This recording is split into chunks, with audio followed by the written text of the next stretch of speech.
जाली वज़ीरम मिन अहली वहुम्मा फ़क़िहना फ़िद्दीन आमीन या रब्बल आलमीन। अच्छा जी, यूसुफ अलैहिस्सलाम जो थे वो अ, शाम से इजिप्ट पहुंच चुके थे। ठीक है, वो इजिप्ट आ चुके थे और यहाँ पर आकर ये काफी सारे मरहलों के बाद, ये 6-7 इयर्स के थे जब ये यहाँ पर आए थे, और काफी सारे मरहलों के बाद जब ये जवान हो चुके थे तो आखिरकार ये क्या वहाँ के फाइनेंस मिनिस्टर बन गए थे।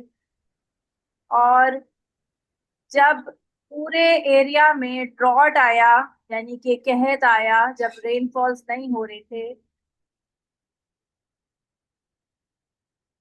तो इस वजह तो अरे,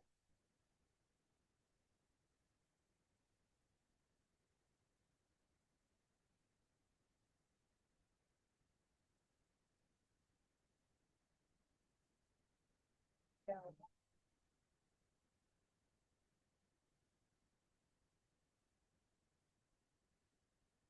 ठीक है, ड्रॉट आया तो इनकी गुड स्ट्रैटेजीज की वजह से यहाँ पे इनके पास काफी सारा क्रॉप मौजूद था और ये बाकी लोगों को बेच भी रहे थे, सेल कर रहे थे। तो अब क्या हुआ कि शाम से इनके जो भाई थे वो भी क्रॉप लेने के लिए आए। तो हजरत यूसुफ अलैहि सलाम ने तो इनके अपने भाइयों को पहचाना, लेकिन उनके भाइयों ने इनको नहीं पहचाना। ये क्रॉप्स लेके वापस चले गए। और यूसुफ अलैहि सलाम ने नेक्स्ट टाइम में इनको बोला था कि आप अगली दफा जब आप आएंगे तो मैं पर हेड के हिसाब से आपको क्रॉप्स दूंगा। अगर आप अपने लोगों को, सारे लोगों को नहीं लेके आएंगे तो मैं आपको क्रॉप दूंगा ही। तो ऐसे में जो है इन्होंने अपने अब्बा जान से रिक्वेस्ट की कि प्लीज हमारे छोटे भाई को, क्या नाम था छोटे भाई का? बिन्यामीन। हाँ जी, तो हमारे छोटे भाई बिन्यामीन को भी हमारे साथ भेजें ताकि हम जो है क्रॉप्स लेकर आ सकें। तो ये जब बिन्यामीन को लेकर आए, यूसुफ अलैहिस्सलाम उन्हें देख के बहुत खुश हुए। और उन्हें देख के खुश होने के साथ साथ उन्होंने चुपके से बिन्यामीन को ये बता दिया कि मैं तुम्हारा भाई हूँ। फिर ये हुआ कि जब सारा सामान पर हेड के हिसाब से सबके बैग्स बने और ये लोग वहां से निकलने लगे, तो यूसुफ अलैहिस्सलाम ने बिन्यामीन के बैग में अपना एक प्याला रख दिया। अपना एक प्याला जो सोने का था या पता नहीं कैसा जो भी था, वो उन्होंने रख दिया छुपा छुपा के। और फिर जैसे ही ये काफिला जाने लगा तो महल में शोर मच गया कि भाई बादशाह का प्याला जो है वो तो मिसिंग है। तो आप अपने अपने सामान की तलाशी लें। तो इन्होंने कहा भाई हम चोर थोड़ी हैं, हम तो यहाँ पर तिजारत करने आए थे, हमने चीजें खरीदी और हम जा रहे हैं, तो हम कोई चोर थोड़ी हैं। तो उन्होंने कहा नहीं, रूल के हिसाब से आपको अपने सामान की तलाशी देनी होगी। तो अब क्या हुआ, जब सामान की तलाशी ली गई तो सामान में बिन्यामीन के बैग से वो प्याला निकल आया। तो अब इनके भाई बहुत परेशान हुए। यूसुफ अलैहिस्सलाम ने इनसे पूछा बताओ भाई चोर की सजा क्या है? तो कहने लगे भाई चोर की सजा वैसे तो ये होती है कि जो है, क्या सजा होती है कि जो चोर होता है उसको गुलाम बना दिया जाता है, उसको स्लेव बना के अपने पास रख लिया जाता है। तो उन्होंने कहा ठीक है बिन्यामीन अब हमारे साथ रहेगा, तुम लोग जाओ। इस बात पे भाइयों की बड़ी जान गई कि अरे ऐसे नहीं हो सकता, हम तो बड़ी मुश्किल से इनको लेकर आए हैं। और यूसुफ अलैहिस्सलाम से बहुत रिक्वेस्ट की कि प्लीज हमारे बाप बूढ़े बूढ़े आदमी हैं, आप उनके ऊपर रहम करें और इनको हमारे साथ भेज दें। और प्लीज हम जो है बहुत मुश्किल से इनको यहाँ लेके आए। अब जो है यूसुफ अलैहिस्सलाम ने उनकी तरफ देखा और कहा कि तुम्हें याद है कि तुमने यूसुफ के साथ क्या किया था? बड़े हैरान हुए, कहने लगे कि आप यूसुफ को कैसे जानते हैं? और फिर एकदम ध्यान में आया कि इनका नाम भी शायद यूसुफ है। तो कहते कि क्या तुम ही वो यूसुफ हो, क्या आप ही वो यूसुफ हैं?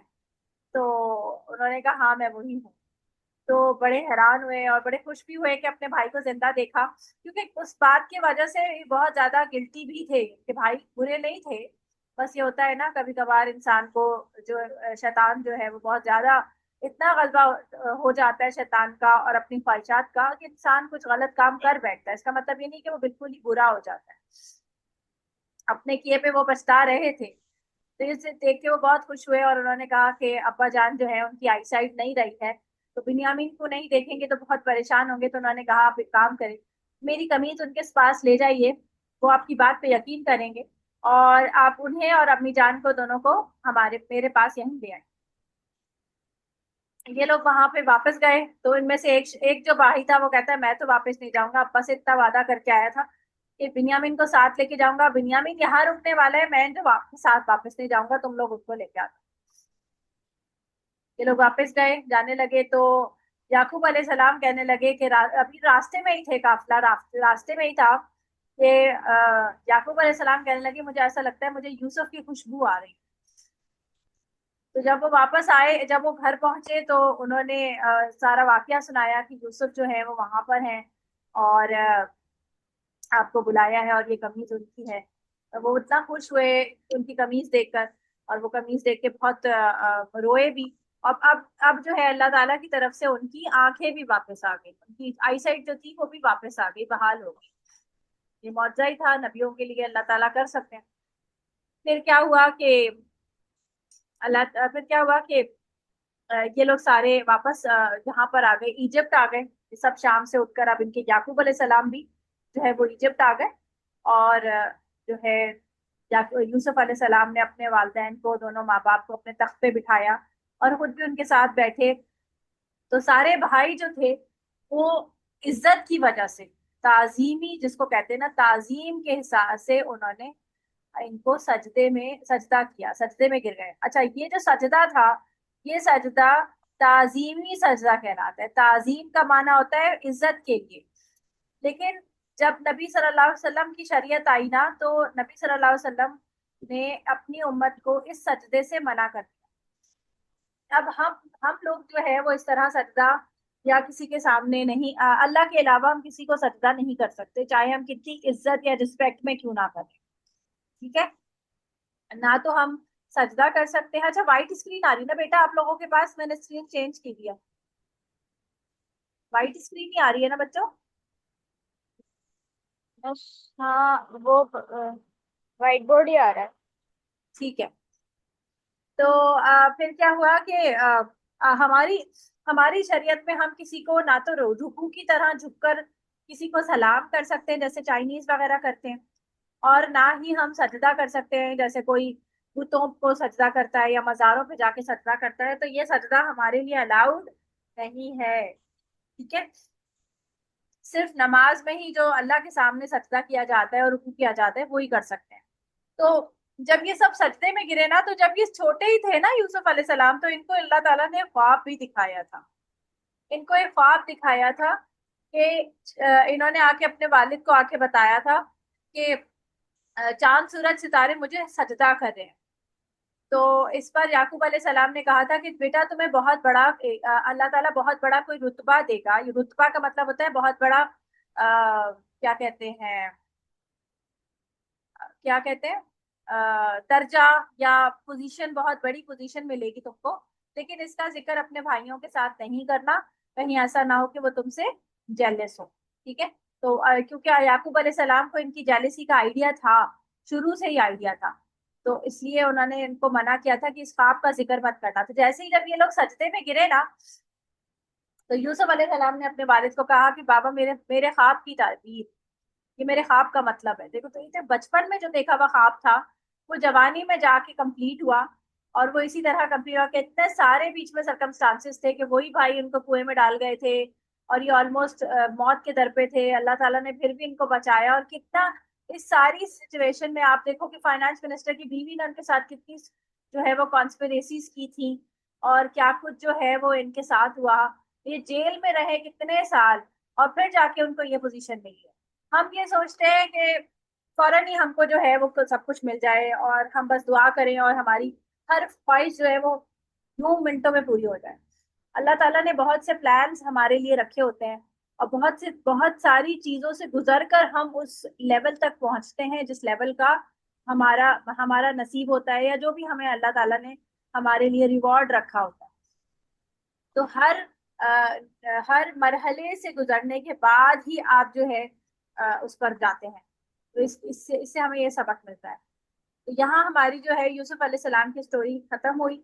इसके बाद जो है यूसुफ अलैहिस्सलाम, अब जो आप देखते हैं कि इजिप्ट में जो है मूसा अलैहिस्सलाम आते हैं, क्योंकि इजिप्ट में ही जो है वो कौन है, फिरौन भी है। तो यहाँ पर ये जो सारे थे, यानी कि यूसुफ अलैहिस्सलाम और उनके कौन, उनके 11 भाई, ये टोटल मिलके बने 12 ट्राइब्स। ठीक है, 12 कबीले। और याकूब अलैहिस्सलाम का लकब याद है, मैंने आपको बताया था क्या था, इसराइल, बताया था मैंने। याकूब अलैहिस्सलाम का लकब है, लकब यानी का माना अल्लाह ताला ने इनको लकब दिया। जैसे अरबी जबान में अब्दुल्ला का माना क्या होता है, अब्दुल्लाही का क्या इसराइल, माना होता है। अल्लाह का बंदा। हाँ जी, तो इसराइल का माना भी अल्लाह का बंदा होता है। तो बनी इसराइल क्या बना। इसराइल की औलाद। हाँ जी, तो ये जो 12 ट्राइब्स थे या इसराइल के बच्चे, तो इन्हीं से जब आगे बहुत सारी जनरेशन्स निकली, तो अब क्या हुआ कि ये सब जो थे ये अल्लाह की फिर वही बात होती है ना कि कुछ टाइम के बाद भूल जाते हैं इंसान। और बहुत सारे नबी, यूसुफ अलैहिस्सलाम के बाद काफी दिनों तक कोई नबी नहीं आया था। तो क्या हुआ कि ये सब अपनी सब चीजें भूल गए। क्या भूल गए, तालीमात भूल गए, इखलाक से गिर गए, सूद लेने लगे, और जो भी बुतों में पूजा और सारे शिर्क वगैरह ये सब करना शुरू कर दिया इन्होंने। तो फिर इनके इनके ऊपर क्या हुआ कि कोई और कौम इनके ऊपर आकर काबिज हो गई, आका बन गई। और वो कौन सी कौम थी, किब्ती कौम थी।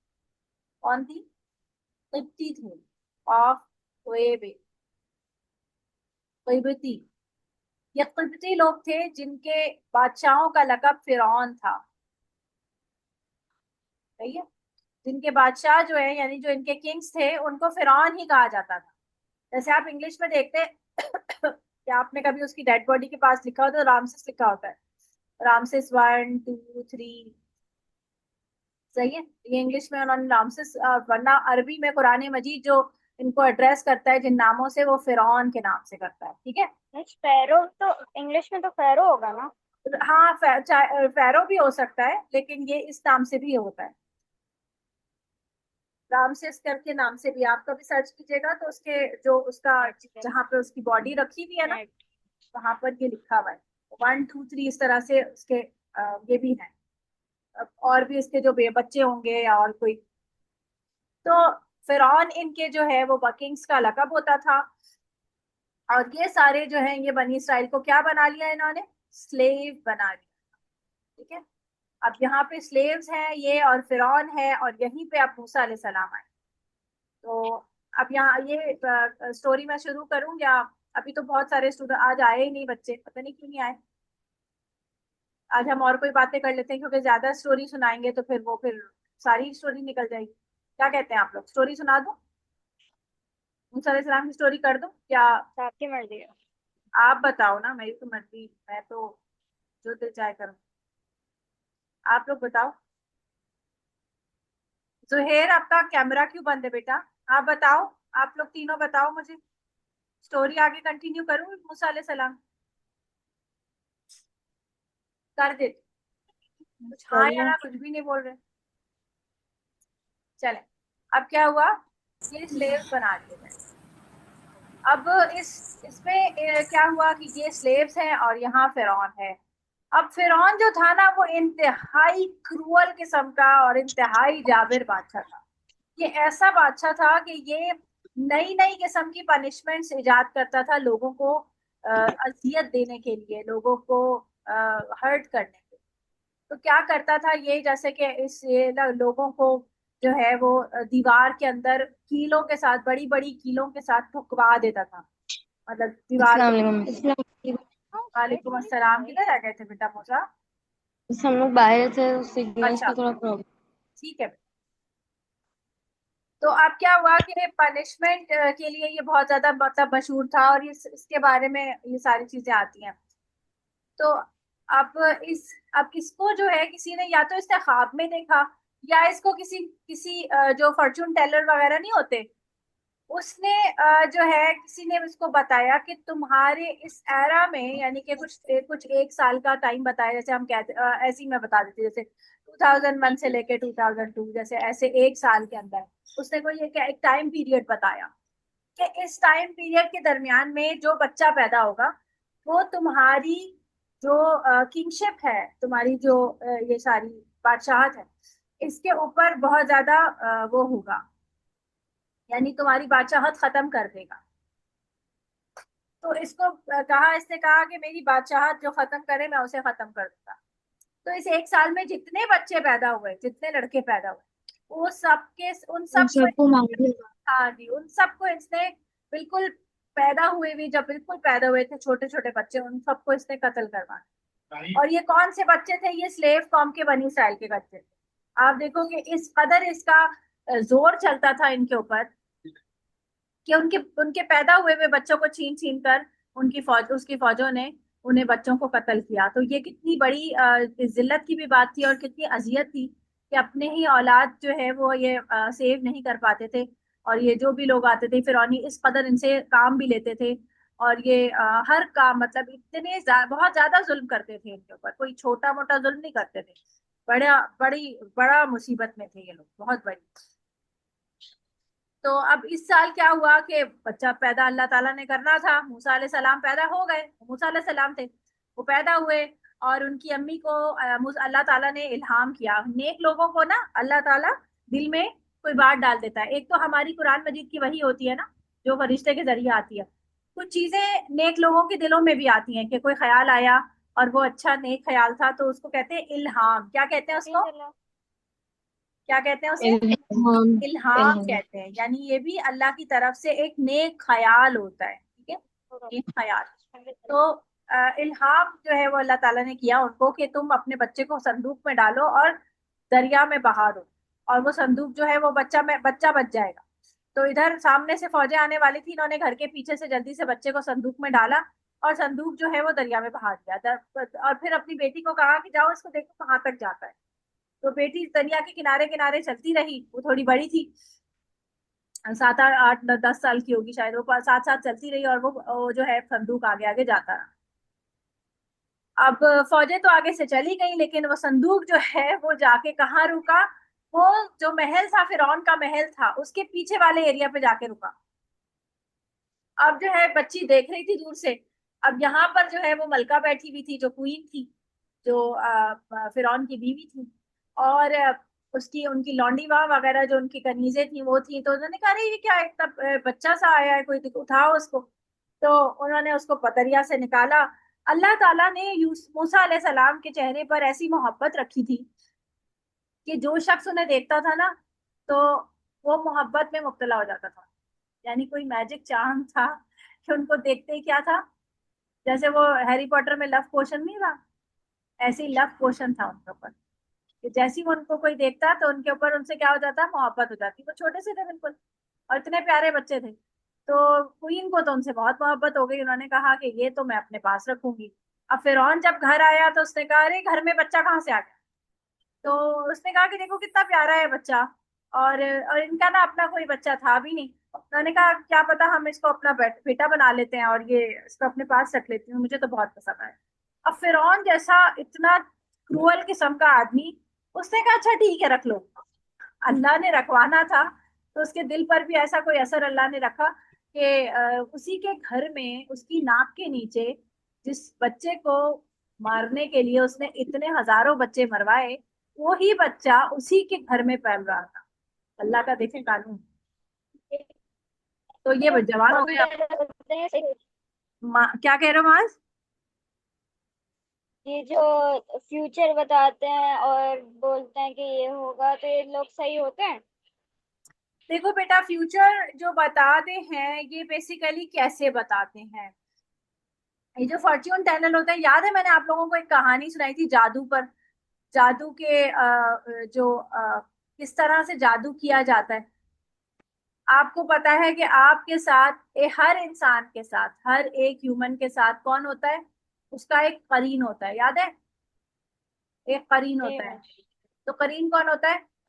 जिन होता है।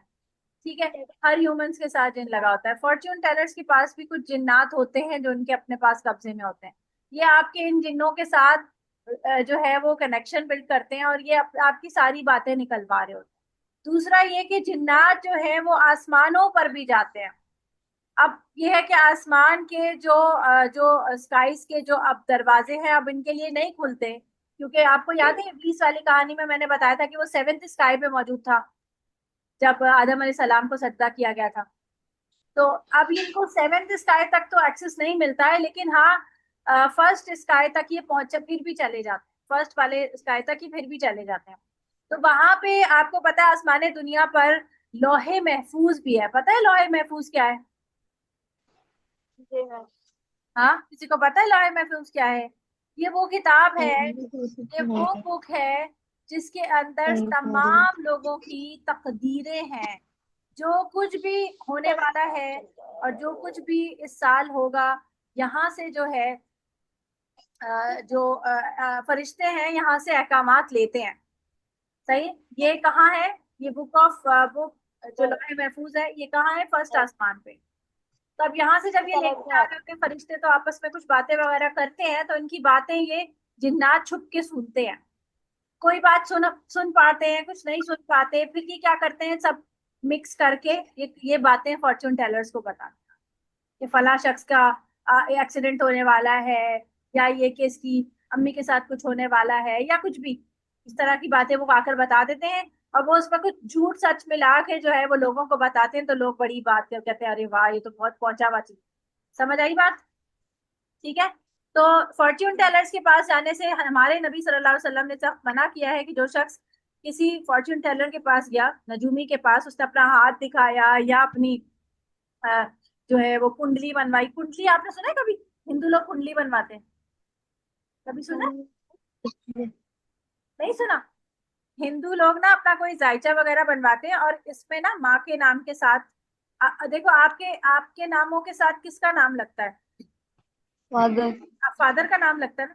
तो ये लोग क्या करते हैं, माँ का नाम निकालते हैं, माँ का नाम और तुम्हारा यानी कि जो आपकी डेट ऑफ बर्थ होती है डीओबी, उसके साथ जो है मिलाकर ये कोई ऐसा कोई ना जायचा बनवाते हैं। जायचा का मतलब होता है मतलब कोई ऐसी कुछ नंबर्स निकालते हैं। उन नंबर्स का कुछ कोई फॉर्मूला होता है, उस फॉर्मूला के साथ जो है ये कुछ गड़बड़ करते हैं ये जिन्नात को। और इस तरह से ये मतलब बेसिकली ये वो कोड्स होते हैं जो ये जिन्नात को देते हैं। इसी से जादू होता है। ठीक है। तो कभी भी कोई शख्स आपसे कहे कि मैं आपका इस्तिखारा करूंगा या फला चीज करूंगा, आप अपनी माँ का नाम बताएं और अपनी डेट ऑफ बर्थ बताएं, तो आप कभी ना बताएं। या कोई शख्स कहे कि आपके ऊपर जादू है, आप मुझे अपनी कमीज ला के दो, अपनी पहनी हुई कमीज ला के देना और फला चीज ला के देना अपनी, कभी नहीं देना। क्योंकि ये चीजों से क्या करते हैं, ये जादू करते हैं। कभी ये सब चीजों से भी आप अगर कोई आपसे आपका माँ के नाम पूछकर कोई काम कोई आपकी हिस्ट्री बताने की कोशिश करे तो फौरन समझ जाए कि ये जिन्नात के साथ कोई इसका कनेक्शन है। ठीक है। तो नबी ये जो जिन्नात के साथ कनेक्शंस होते हैं तो वो जिन्नात मतलब ऐसे मारते वारते नहीं है? बेटा जरूर उनके साथ वो खुद भी तो कोई ना कोई उनको बेनिफिट दे रहे होते हैं ना। ये भी हमने पीछे से पहले पढ़ा था कि जिन्नात ऐसे ही आपकी हेल्प नहीं करते। जिन्नात चाहते हैं कि आप अपने अशरफुल मखलूकात होने का जो आपका दर्जा है उससे आप नीचे आए। अशरफुल मखलूकात है ना इंसान, इंसान सुपीरियर ऑफ ऑल ह्यूमन का और ऑल सुपीरियर है टू ऑल क्रिएशंस, है या नहीं है? तो की वजह तो इस वजह से आपको पता है कि इब्लीस का सारा जो जो कॉन्फ्लिक्ट था वो इसी बात पे तो था कि मैं सजदा नहीं करूंगा इसको, मैं आदम को सजदा इसलिए नहीं करूंगा क्योंकि मैं सुपीरियर। इब्लीस ने यही कहा था ना, इब्लीस ने कहा था कि मैं सुपीरियर हूँ, मैं इसे सजदा नहीं करूंगा। तो यही तो कॉन्फ्लिक्ट है सारे जिन्नात का, कि वो नहीं चाहते कि आपको सुपीरियर माने। तो वो कहते हैं कि आप अपनी डिग्निटी से नीचे आओ। चलो शाबाश, तुम अपनी डिग्निटी को तोड़ो, नीचे आओ, इवन एनिमल्स से भी नीचे चले जाओ। एनिमल्स क्या करते हैं? आपने कभी देखा है किसी एनिमल ने अपने ही बच्चे को मार डाला? कभी बिल्ली, बिल्ली अपने बच्चे को नहीं मारती है। और बाकी अपने सांप जो होता है वो कितना जहरीला होता है, वो अपने बच्चों की हिफाजत करता है। शेर आपने देखा है सारे सबको खाता है और लेकिन अपने बच्चों की हिफाजत करता है। तो इंसानों को कोई क्या? होता है अपने बच्चों को खा जाता है? बोलो। कोई होता है जो अपने बच्चों को खाता है? खा नहीं तो जानवर तो नहीं खाते, जानवर भी अपने बच्चा नहीं खाता ना, लेकिन ये क्या करते हैं, बलि चढ़वाते हैं। याद आपने कभी सुना हो कि छोटे बच्चों को जो है वो मार के उनका खून जो है वो पता नहीं किसको चढ़ाना है, या किसी उसमें उसके साथ कोई जादू मंतर करना है। बिल्कुल छोटे छोटे बच्चे, आप देखते नहीं, छोटे बच्चों को बहुत हिफाजत करते हैं, घर वाले कहते हैं घर से बाहर ना जाए, कोई उठा के ना ले जाए। जो बच्चे छोटे होते हैं, टॉडलर्स होते हैं, उनको कभी घर से बाहर इसलिए नहीं निकालने देते ना, कोई उठा के ना ले जाए। तो इनके पीछे इनके उनके ऊपर जादू भी किया जाता है, उनको उनको बलि चढ़ा दी। और कभी ऐसे भी सुनने में आया कि किसी बाप ने अपने औलाद को जो है उसको इतना हैप्नेटाइज कर दिया या किसी वजह से कि उसने अपनी औलाद को ही मार डाला। उसने अपने 3 बच्चे मार दिए और उसका खून ले गया और पता नहीं क्या क्या। तो इस तरह का मतलब इतना भी इंसान अपनी डिग्निटी से नीचे गिर जाता है। उसके अलावा मैंने आपको बताया था ना कि वो 40 दिन कब्र के अंदर रहते हैं और वहीं पर ही अपना वॉशरूम भी कर रहे हैं, उसी में ही रह रहे हैं 40 डेज तक। और वो गंदगी में, कोई इंसान आप सोचो, कोई बच्चा कोई भी, चाहे उसको अकल हो या ना हो, वो उस गंदगी में नहीं रहना चाहता ना। हमारी फितरत अल्लाह ताला ने ऐसी बनाई कि हम साफ सुथरे रहते हैं, तो वो उस चीज में रहना और फिर वो अपनी डिग्निटी से नीचे आने वाली बात है ना। तो ये अब जब इंसान अपनी डिग्निटी से नीचे आ जाएगा तो ये जिन्नात खुश होंगे ना कि हाँ देखो, हमने यही तो प्रूफ करना था अल्लाह ताला को कि आप इसको इतना सुपीरियर बना रहे हैं, इतना सुपीरियर है ही नहीं। ये तो देखें आप, ये तो इस काबिल भी नहीं है कि ये इंसान कहला सके, आप इसको सारी क्रिएशंस पे सुपीरियर कह रहे हैं। समझ आई बात? इसीलिए फॉर्च्यून टेलर्स के पास जाने को नबी सल्लल्लाहु अलैहि वसल्लम ने इसलिए मना किया कि गंदे लोग हैं, ऐसे थोड़ी ना इनके पास जिन्नात आ गए। ये जिन्नात के साथ जो भी कनेक्शन इनका हुआ, हम हजरत मूसा की स्टोरी में हम पढ़ेंगे कि जिन्नात के साथ ही वो जो है सारे राब्ते में रहा करते थे, और किस तरह से वो जादू सीखते थे। वहाँ उस वक्त जादूगरी बहुत ज्यादा इन थी ना, क्योंकि वो जो असा था वो सब उसके साथ जादूगरों के साथ मुकाबला हुआ था ना उनका। तो तो नबी सल्लल्लाहु अलैहि वसल्लम ने ये भी कहा कि अगर कोई शख्स किसी फॉर्च्यून टेलर के पास गया और उसने कुछ भी बताया और उस पर उसने कहा हाँ हाँ हाँ मेरे साथ ये हुआ था, तो उसकी 40 डेज तक अल्लाह ताला दुआ कबूल नहीं करेंगे, यानी कि 40 डेज तक वो समझो मुसलमान ही नहीं है। और अगर इस दौरान में अगर वो मर गया तो वो तो काफिर ही मरेगा। तो इस चीज को बहुत सख्त जो है वो कहा गया कि कभी भी फॉर्च्यून टेलर के पास नहीं जाना, ना उसकी बात को वो करना है आगे, क्योंकि वो झूठ सच सब मिलाते हैं और कभी कभी सच्ची बातें भी बता देते हैं ना। अब जाहिर है वो लोहे महफूज से कुछ ना कुछ तो इन्फॉर्मेशन लेकर आ ही रहे होते हैं। ठीक है, चलिए यहीं तक रखते हैं क्लास को। इंशाल्लाह मूसा अलैहि सलाम का किस्सा नेक्स्ट टाइम डिस्कस करेंगे। सुब्हानकल्लाहुम्मा व बिहम्दिका अशहदु अन ला इलाहा इल्ला अंता अस्तगफिरुका व अतूबु इलैक। अस्सलामु अलैकुम व रहमतुल्लाहि व बरकातहू। वालेकुम अस्सलाम।